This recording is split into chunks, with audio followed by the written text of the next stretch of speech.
자, 오늘 한번 인사를 또 한번 나누시죠. 당신은 존귀한 사람입니다. 한번 이렇게 인사 한번 하시겠습니다. 네. 우리는 공통의 분모를 가지는 것이 있죠. 살아온 인생도 다르고 각자의 삶의 환경도 나이도 모습들도 다양하지만 우리에게 공통적으로 적용되는 부분이 있습니다.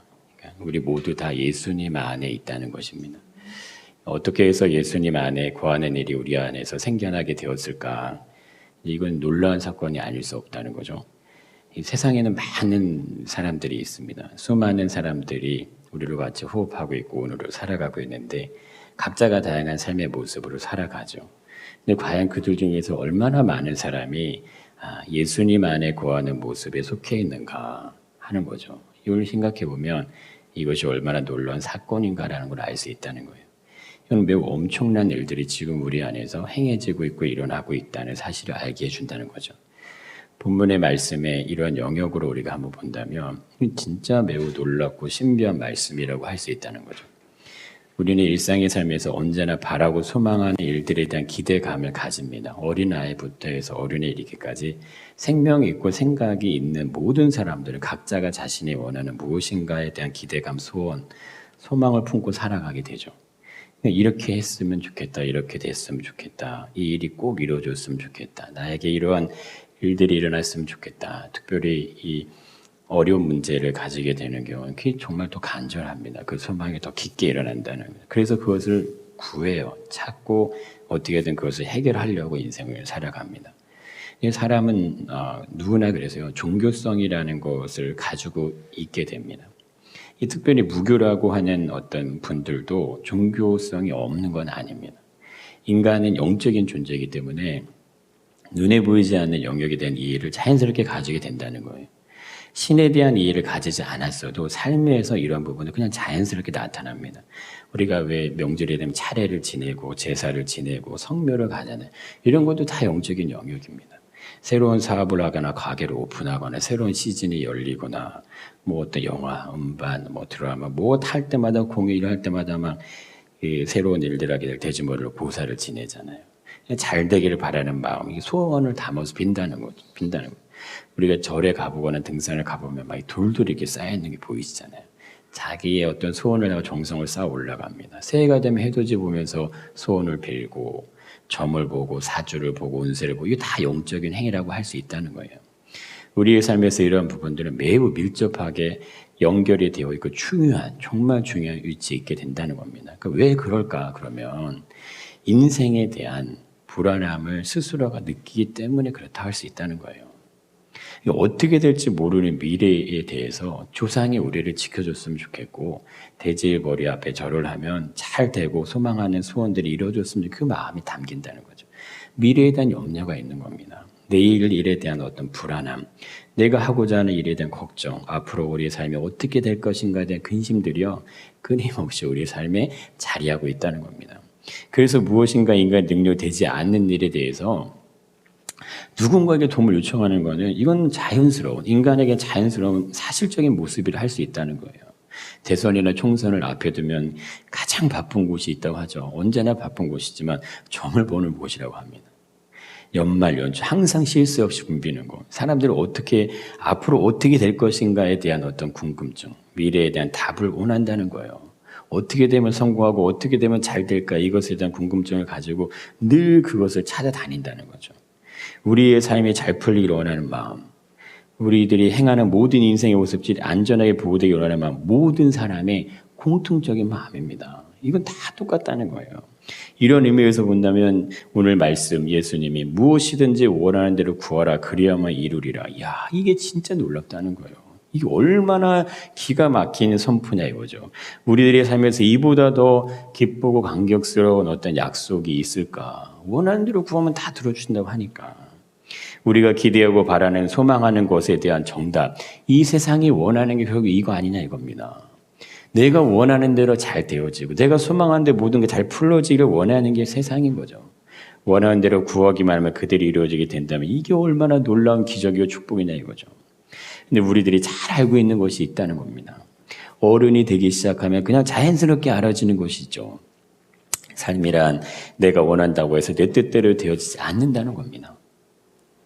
모든 것이 원하는 대로 되지 않는다는 사실을 안다는 거예요.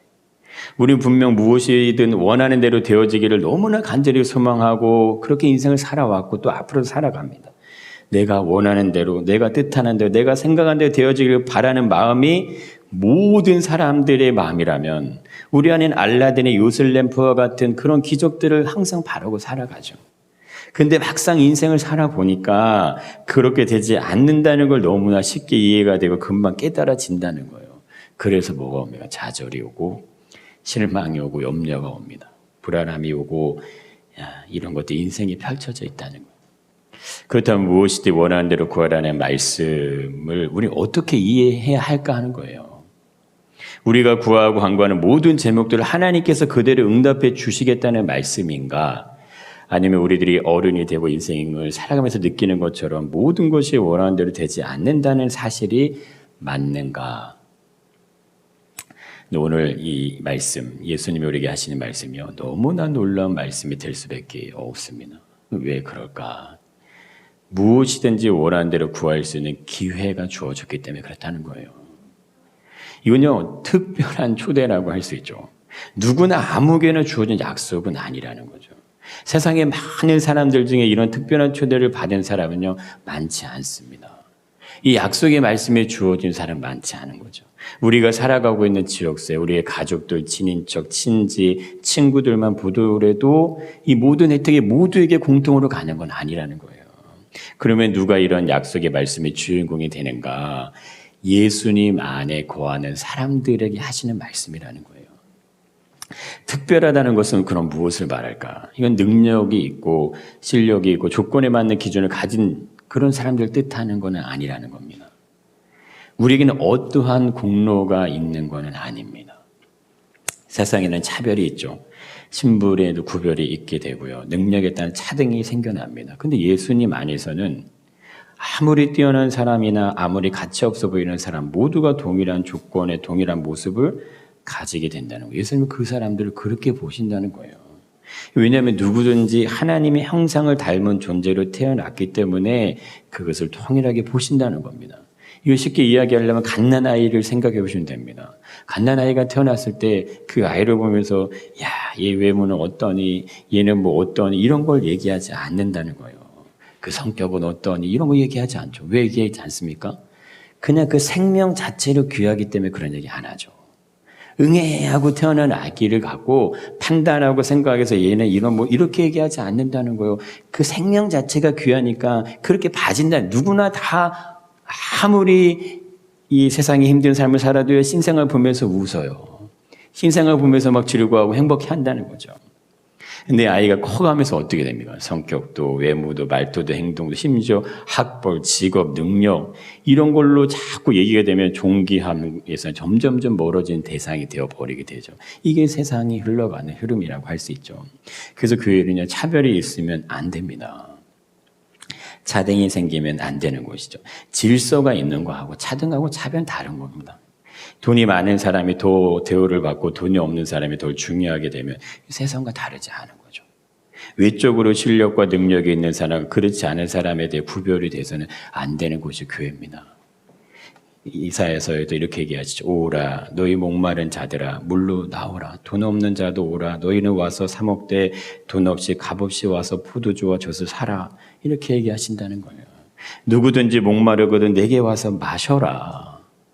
나를 믿는 자는 성경에 이름같이 그 배에 생수의 강이 흘러나오리라. 예수님도 이렇게 얘기해 주시는 거예요. 우리의 어떠함에 따라서 예수님 안에 거하는 것이 결정되는 것은 아닙니다. 그래서 우리들이 필요한 건요, 전적으로 주님을 의지하는 것. 그게 답이 되는 거예요. 전심으로 주님을 의지하고자 하는 게. 행위가 먼저가 아니라는 겁니다. 은혜가 먼저고 은혜가 전부인 거예요. 행위는 은혜가 주어질 때 나타나게 된 열매라고 보시면 됩니다. 은혜가 오면요, 행동은 따라옵니다. 그냥 감동으로 오는 거예요. 주님의 말씀대로 내 안에서 이해되고 그것이 적용돼 실제적 열매들이 열려지도록요, 전적으로 그냥 주님의 말씀을 그냥 아멘으로 받고 그 말씀을 온전히 의택해서 그것이 정말 하나님 그것이 답입니다 생각하고 그 말씀을 따라가는 거예요. 그것이 우리가 할 수 있는 최고의 답인 거예요. 최고의 모습이라 할 수 있다는 거죠. 주님이 우리를 위해서 행하신 모든 일들은 우리의 노력에 의한 결과물은 아닙니다. 우리는 할 수 없는 일이고 우리들이 도저히 감당할 수 없는 일을 그냥 먼저 행하신 거예요. 그리고 우리를 초대하시는 겁니다. 약속이 우리의 것이 되는 겁니다. 그러면 예수님이 행하신 일이 나의 일이 되도록 나에게 믿음에 대한 초대를 해주신다는 거예요. 그럼 이것을 무엇으로 대신할 수 있냐 이거예요. 그 깊이와 높이와 넓이를 이해할수록 도대체 왜 이런 생각이 드는 거예요. 도대체 왜 나 같은 죄인을 부르셨습니까? 이런 고백이 그냥 저절로 나올 수밖에 없는 게 그게 은혜라는 거예요. 은혜를 받으면 이런 고백이 나온다는 겁니다. 우리는 값을 지불하지 않았는데 우리 그걸 허락해 주셨다는 거예요. 그래서 우리가 너무 이게 쉽게 느껴지기 때문에 하찮게 여기는 경우가 너무 많이 발생할 수도 있다는 거예요. 차라리 재산을 다 드리고 돈을 다 갖다 드리고 그래서 우리에게 은혜를 주신다고 한다면 너무나 좋아요. 그럼 내가 이게 없으면 안 되는 거 이런 걸 아는데 값없이 주셨기 때문에 우리는 너무 그것을 쉽게 생각할 수도 있다는 거예요. 근데 보세요. 그걸 어떻게 값으로 매길 수 있냐 이겁니다. 그것을 어떻게 무엇을 주고 그것을 주님이 이루신 그 일을 우리의 것으로 만들 수 있겠냐 이거죠. 할 수 없다는 겁니다. 이 명품 브랜드 신발 200켤레가 경매에 나왔는데 하나로 약 한 켤레당 2,400만 원의 경매가 됐다고 그래요. 비싼 거는 거의 1억 1,000만 원까지 갔다고 합니다. 이 제품의 가격이 비싼 이유는 신발을 디자인한 사람이 희소병으로 사망을 하게 되면서 그의 디자인에 대한 신발에 대한 가치가 예상보다 훨씬 높게 올라갔다는 거예요. 누구도 예상하지 못해 한 컬레가 신발 한 컬레 1억이 넘는 가치를 경매가 된다는 겁니다. 그 가치를 알아보는 사람들 때문에 신발 한 컬레도요 1억이 넘는 돈으로 거래가 된다면 우리들이 예수님의 가치를 알았다면 그게 얼마의 가치가 있을까 하는 거예요. 주님은 무엇인지 원하는 대로 구하라 하셨는데 원하는 대로 구하기만 하면 되는 건가? 우리는 이 영역 안에서요 혼돈스러울 때가 많다는 겁니다. 헷갈릴 때가 많다는 거예요. 신앙을 가진 많은 분들이 응답이 쉽게 되지 않는다는 것을 경험할 때마다 실망감을 가지게 되는 경우가 있습니다. 기도해도 소용없네. 기도했는데 나에게 왜 이런 일이 일어나지 않는 거야. 이 무의식 중에 올라온다는 거예요. 기도했는데 예수님 말씀같이 일들이 왜 나타나지 않는 거지? 불평도 생기고 불만도 생기고 이런 마음들이 올라옵니다. 그럼 어떻게 되냐? 자연스럽게 구하는 일을 하지 않게 됩니다. 이게 참 묘하죠. 응답이 안 왔다고 주님이 되기를 안 되시나 보네 하고 구하는 일을 자꾸 멈춘다는 거예요. 이전에 늘 기도하는 것이 너무 좋았어요. 기도하는 자리에 가면 눈물도 나고 하나님 만나주시는 것 같고 위로해 주시는 것 같은 경험들이 있어요. 근데 어떻게 됐느니 이전에 그런 감각, 어떤 감동 이것이 옛날의 추억이 되어버리는 거예요. 이런 분들이 너무 많다는 겁니다. 예전에는 나도 큰 은혜를 받았지. 예전에는 나도 이런 은혜가 있었지. 이렇게 얘기하는 분들이 너무 많다는 거예요. 주님 분명히 무엇이 원하는 대로 구하라 하셨는데 원하는 대로 구했는데 왜 응답에 대한 열매에 대한 일들이 생겨나지 않는가? 예수님의 말씀이 틀린가? 예수님의 말씀은 다른 의도를 가지고 있는 것인가? 근데 8절에서도요 이렇게 또 얘기하시죠. 너희가 열매를 많이 맺으면 내 아버지께서 영광을 받으실 것이오. 주님은 분명 우리의 삶의 열매가 많이 열리기를 원하신다는 것을 알 수 있다는 거죠. 주님은 우리들이 어려운 여건, 고통, 환경, 삶의 문제들의 어려움들을요 절대 외면하지 않으십니다. 도와주시고 해결해 주세요. 그럼 그걸 어떻게 알 수 있습니까? 우리 안에 주님이 계시다는 것으로 확인이 된다는 거예요. 주님이 우리 안에 계시기 위해서 반드시 해결해야 될 일들이요 여러 가지가 있습니다. 우리가 생각할 땐 그냥 그래 주님 나 믿으니까 주님이 내 안에 계신 거고 생각할 수 있지만 우리 안에 해결되지 않으면 그것도 일어나지 않아요. 먼저는 죄의 문제를 해결하셔야 된다는 거예요. 예수님은 죄의 문제가 해결되지 않는 사람들 안에 함께 하실 수가 없습니다. 왜냐하면 죄라는 영역은 인간이 하나님을 떠나게 되면서 생겨난 것이기 때문에 그렇다는 거예요. 하나님을 떠났다는 의미는 하나님이 없이 살아가고자 하는 모습이라 할 수 있습니다. 이런 부분들이 가능해지는 이유가 죄라는 영역이 있기 때문에 가능하다는 거예요. 하나님이 없이 인생이 사라지는 겁니다. 근데 너무 잘 사라져요. 그럼 하나님이 누구신지도 모르는데 그냥 살아가. 평생을 그렇게 살아갑니다.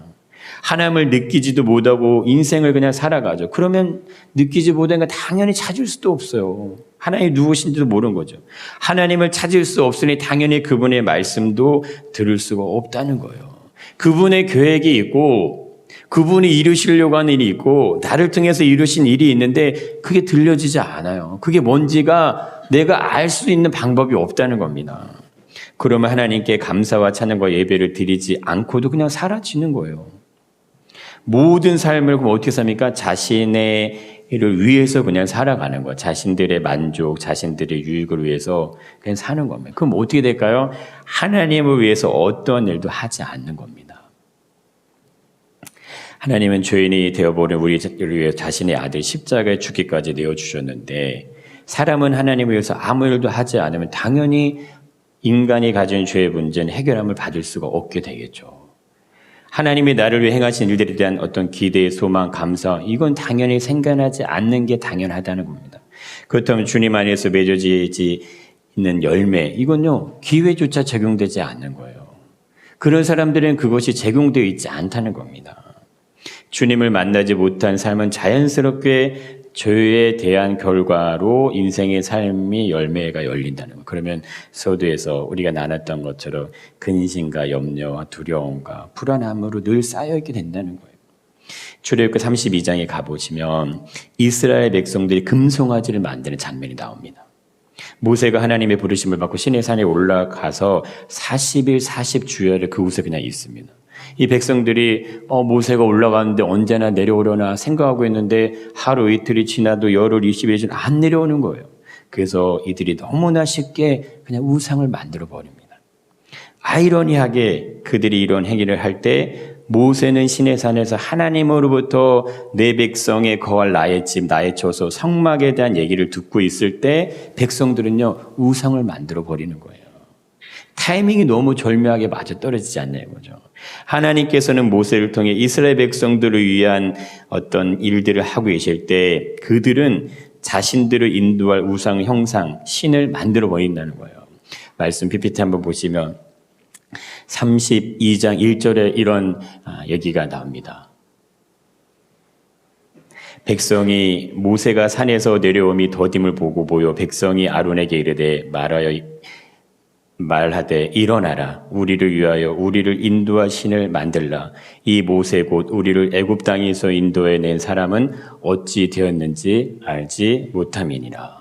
8절에 바로 이렇게 또 나옵니다. 그들이 내가 그들에게 명령한 길을 속히 떠나 자기들을 위하여 송아지를 부어 만들고 그것을 예배하며 그것에게 제물을 드리며 말하기를 이스라엘아 이는 너희를 애굽 땅에서 인도해낸 너희 신이라 하였도다.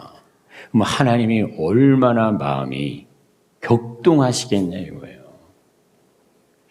여호와께서 모세에게 이르시되 내가 이 백성을 보니 몹시 뻣뻣한 백성이로다. 내가 하는 대로 두라. 내가 그들에게 진노하여 그들을 진멸하고. 하나님이 사랑하는 자신의 백성, 하나님이 택해서 구원할 그 백성들을 출애굽까지 시키셨는데 하나님의 마음이 격동함이 느껴진다는 거예요. 내가 하는 대로 그냥 두라. 내가 그들을 진노하여 그들을 진멸하고 너를 큰 나라가 되게 하리라. 이때 모세가 하나님 앞에 중재함으로 이 사건이 넘어갑니다. 여러분 이스라엘 백성들이 왜 우상을 만들었을까요? 금송아지는 애굽에 자신들이 섬기던 신의 형상의 모습이에요. 번제도 드리고 화목제도 드리고 백성이 앉아서 먹고 마시고 뛰놉니다. 근데 이 뛰놀다는 표현 안에는 원어적으로는 기뻐서 즐거워서 하는 표현보다는 성적인 의미가 담긴다는 거예요.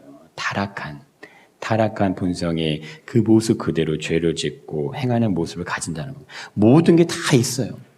번제도 안 돼 있고 화목제 백성이 앉아서 모든 걸 다 할 수 있는데 하나님은 그곳에 안 계시는 거예요.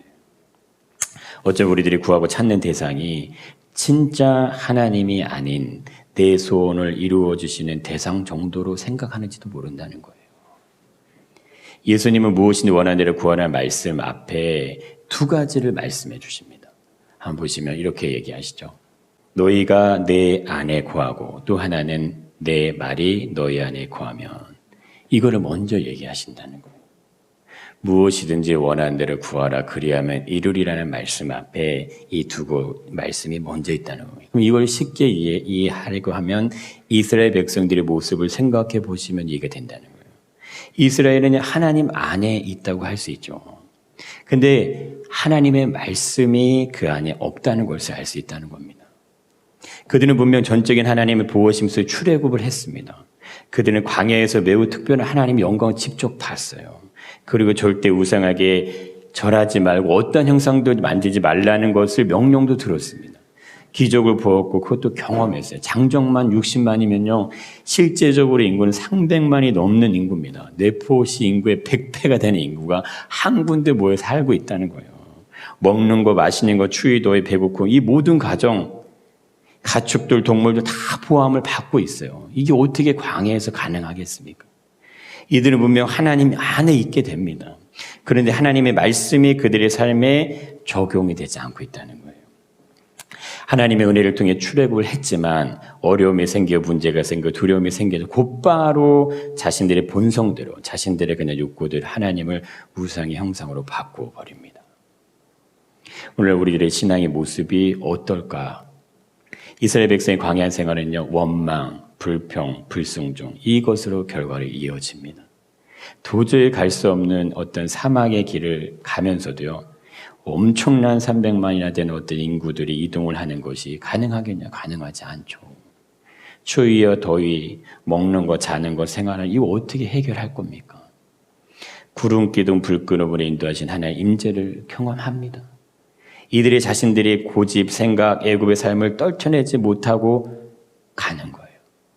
하나님의 기적이 베풀어지는 것을 보면서도 여전히 옛 품성과 옛 성품을 가지고 그냥 가는 겁니다. 보세요. 우리가 수없이 예배를 드리죠. 말씀을 듣고 신앙에 대한 생활을 했는데 우리 안에 이런 모습이 동일하게 존재하게 된다면 어떻게 될까 하는 거예요. 우리도 이스라엘 백성들과 같은 신앙이 될 수 있다는 겁니다. 진짜 하나님에 대한 기대, 신뢰보다는 지금 당장 나의 필요에 응답해 주시는 하나님을 찾을 수 있다는 거예요. 무엇이든지 원하는 대로 구하라 그러면 이루라는 말씀이 만약 이들에게 그대로 적용이 된다면 어떻게 되겠냐는 겁니다. 이들은 분명 하나님을 배반할 거고 애굽으로 다시 돌아가는 길을 택할 겁니다. 그런데 모세라는 사람은 이스라엘 백성들과는 다르다는 거예요. 모세는 항상 하나님의 말씀에 대한 순종의 자세를 가지고 있습니다. 그분이 어떤 말씀을 하시든 그냥 그대로 순종을 한다는 거예요. 멈추라고 하면 멈추고 올라가라면 올라가고 내려오라면 내려가는 거예요.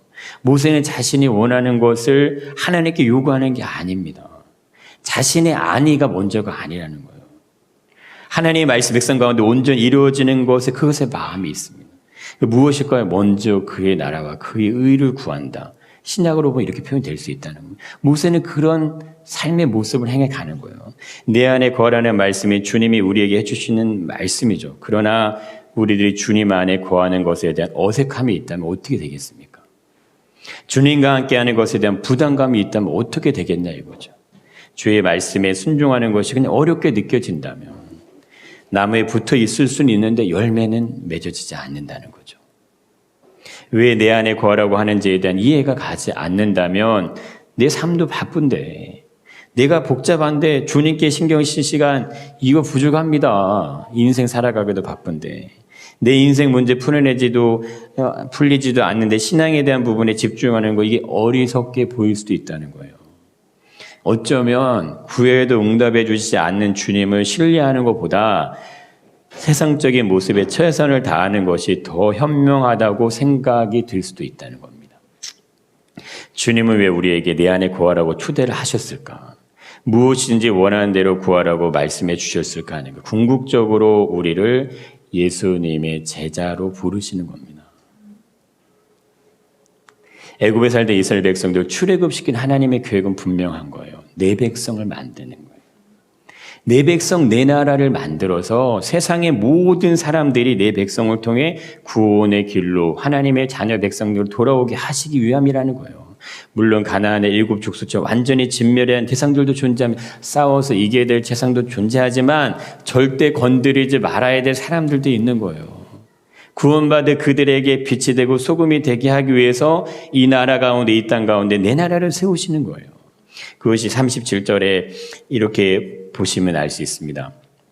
이스라엘 자손이 다메섹을 떠나 숲곳에서 이를 때 유아 외에 보행하는 장정이 60만 가량이다. 그 다음에 아주 기가 막힌 이 말씀이 나옵니다. 한번 같이 읽어보겠습니다. 수많은 잡족과 양과 소와 심이 많은 가축이 그들과 함께 하였으며.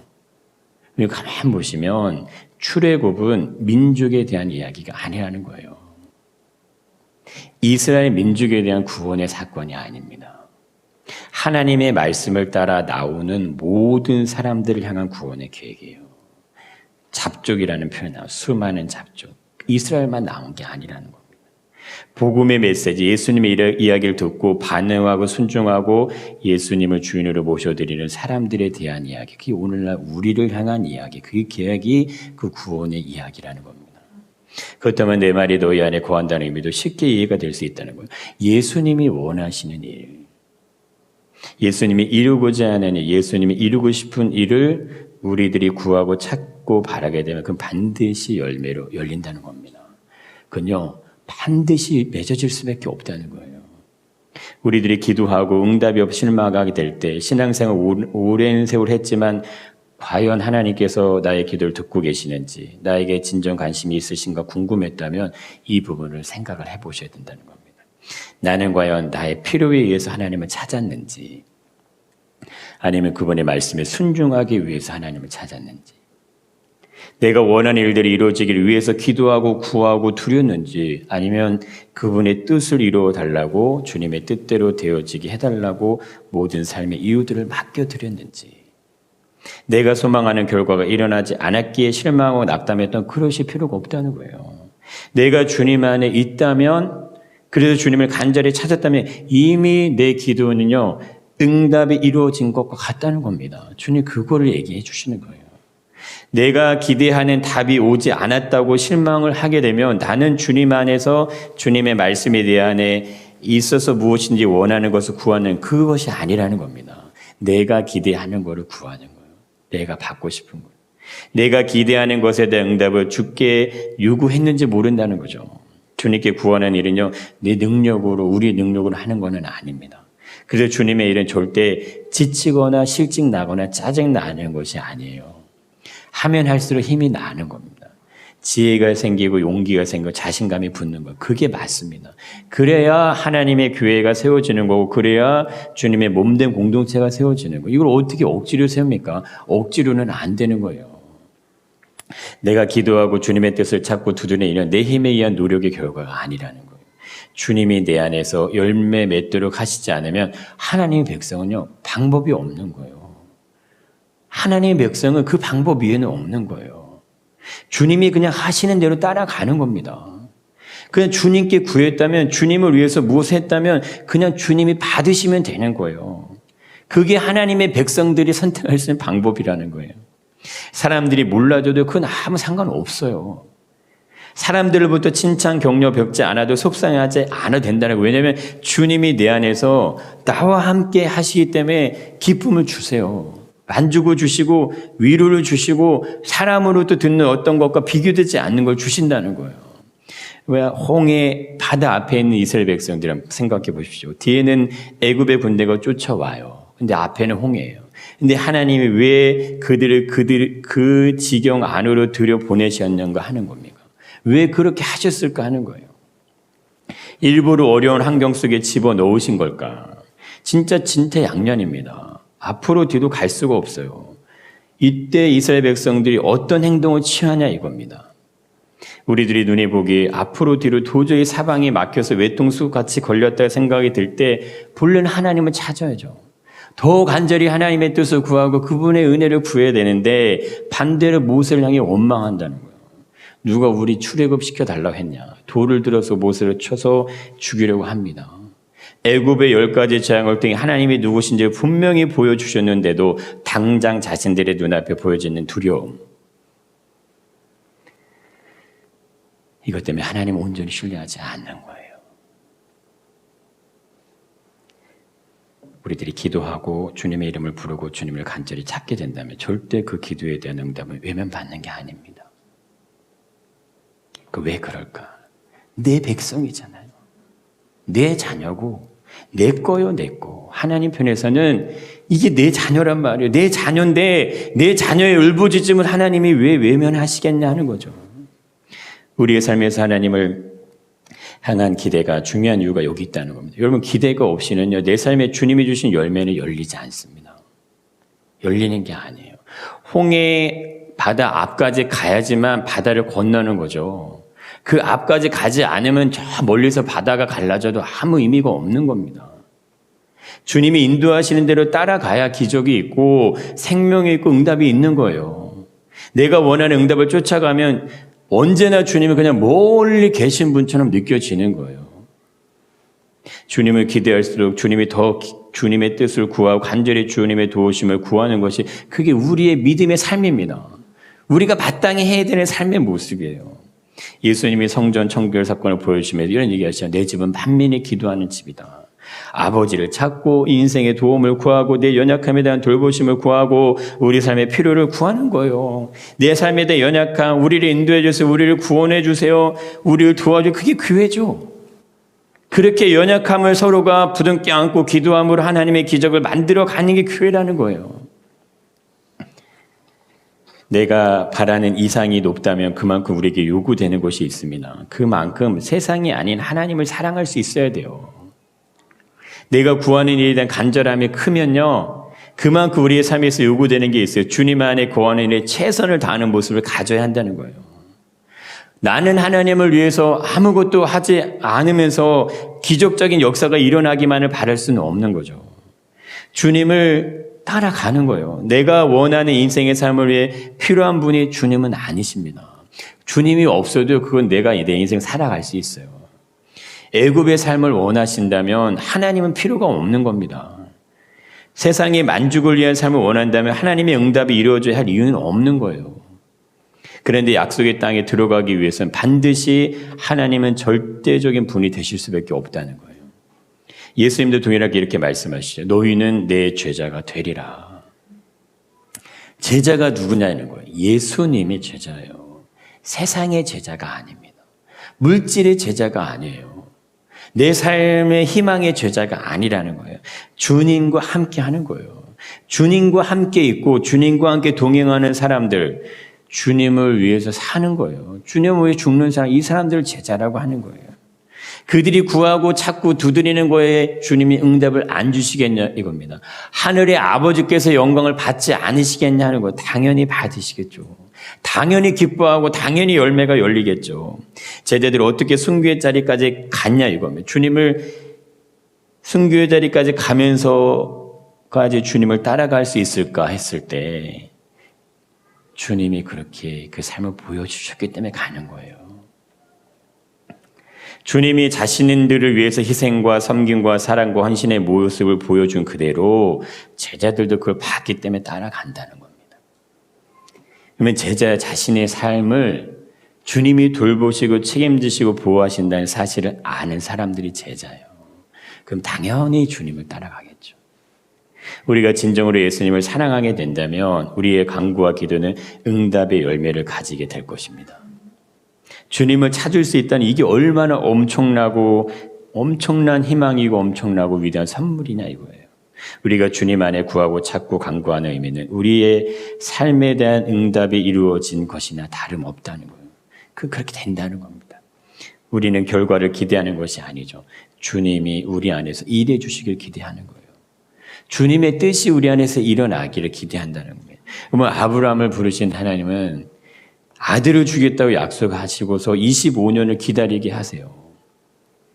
40년을 광야에서 정말 최선을 다해서 자신의 백성들을 돌본 모세에게는 가나안 땅에 들어가기 직전에 그를 그 자리에서 들여보내지도 않고 죽음을 맞이하게 하신다는 거예요. 다윗은 하나님을 위해서 성전을 그렇게 지어드리고 싶었어요. 그는 다윗 너에게 허락되지 않았다고 성전을 짓는 일을 하지 않게 하신다는 겁니다. 예수님은 어떠시게요? 예수님은 이 땅에 오셔서 모든 기적을 행하시고 모든 사람들의 필요를 다 돌봐주셨는데 결국에는 십자가에 죽으시는 거예요. 그러나 이들의 기도가 응답되지 않았냐 이겁니다. 이들의 기도가 하나님이 침묵하셨냐 이거예요. 모두가 주님 안에서 구원의 것을 받은 사람들이고 하나님의 영광이 되는 삶을 살았던 사람들입니다. 지금 당장 오늘 나에게 응답하시는 결과가 100% 만족스럽지 않아서 불안하고 좌절하게 된다면 우리는 이스라엘 백성들로 가는 길을 가는 겁니다. 그러나 모세와 같이 언제나 신실하게 주의 뜻을 이루어 가시는 그분에 대한 어떤 신뢰, 그분을 의지하고 그분의 계획에 대한 어떤 믿음을 가진다면 지금 나에게 어떤 일이 일어나더라도 주님의 응답은 이루어지고 있는지 믿습니다. 그 은혜 안에, 그 믿음 안에 결국 우리는 승리자가 될 것입니다. 그 승리의 깃발을 높이 드는 영광을 노래하시길 축복합니다.